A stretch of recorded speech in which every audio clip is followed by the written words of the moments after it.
Welcome to day 31 and the final day of our 31 days of Studio Pro 8 quick tips. Now for our final tutorial, we're going to take a look at how we can assign one knob to various parameters on different devices. So let's come down to our bottom right corner and open up our mix console. We'll pull this up just a little bit here. Now on this center channel, you can see that I have a Pro EQ and a Vice Exciter. Let's go ahead and click once on the Pro EQ to open its window up. Now I'm going to click on the pin icon to be sure that this sticks around. And then I'm going to come over to the left and you can see we have this group of buttons. In the center here we have this button for our macro controls. I'll click once on that. I'm going to pin this as well. And let's pull this down a little bit.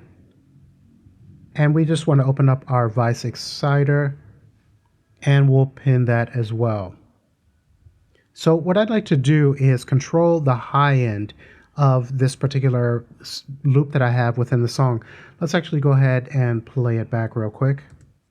So this is going to be our blue track. So I'd like to really be able to control the high end for this part. So for our Pro EQ, I would like to adjust the high cut, and for the exciter, I'd like to adjust the exciter amount and adjust these both at the same time. So let's come to our macro control window. Now I'm going to work with knob 1, so we can click on the wrench icon in the top left corner. We can see knob 1 is highlighted by default. Let's come over to our parameters on the right hand side and expand out our Pro EQ. Now here we can see our high cut. So I would like the frequency, so I'm just going to double click on that.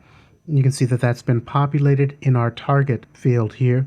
Now let's go ahead and collapse these and mark our way to the Vice Exciter. And for this, I just happen to know that the amount 1 is the exciter amount. You can see if I hover on this parameter, that little pop-up window up above says amount 1. So that's going to be our amount 1. Let's double click on that. Now I don't think I want my exciter amount to ever be taken down all the way like this. Now, and you can see as I adjust this knob, this one here is being adjusted because they've been linked now. So let's come to our edit window here and I'm going to click on the amount, this little box here. This is going to open up this panel. So I don't ever want it to come down so low. Maybe we'll try about here and let's see what that looks like. I can grab the knob within the edit window. We can see that that's adjusting. If I take this all the way down, this just goes to about halfway, and that works for me. So now let's take a look at our high cut, and we'll again click on this box to get a closer view at the values that we're working with. Now I don't think I ever want it to come down all the way to the bottom here. So I'm going to come over to the left. We have the pointer finger. I'm going to take this up like so. Now let's again come to our knob and pull this down and see where that is taking our high cut. So we're all the way down here and our high cut is taken down to about 1.3K. If I adjust the macro knob again, you can see, let's go ahead and power this on. You can see that more clearly. Okay, and so if you ever need to really tweak and get your settings just right, I'm just trying to move this so we can see both parameters at the same time, our exciter amount and the high cut. I can then use our macro and just see where these are set. Okay, and that's fine with me. Let's go ahead and exit out of edit mode. Now I can come here and maybe I'll just call this air and press enter. And then now we'll go ahead and play back our loops.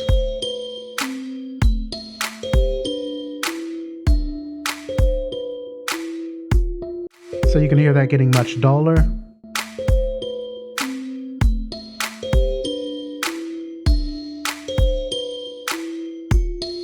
And super bright.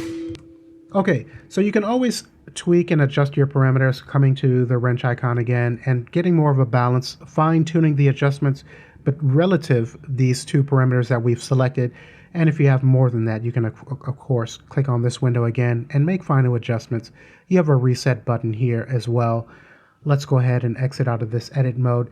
Now, one final thing that we could even do is, if I were to turn a knob on my MIDI controller, at least I believe we can do this, and then I'm going to right click on this knob.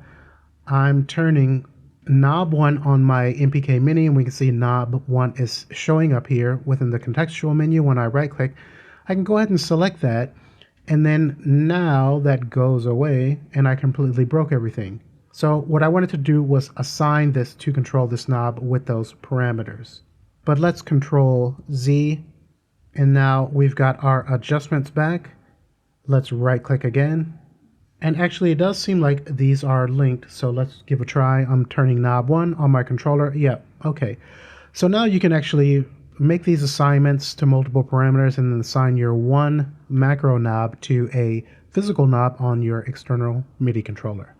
Okay, so we'll wrap up here. Thanks for watching, guys, especially if you followed along for the series.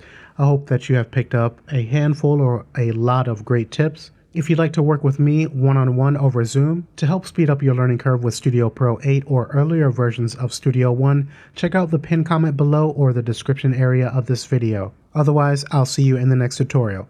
But I'm going to be taking a vacation for a few days. Alright, later guys. Thanks for watching.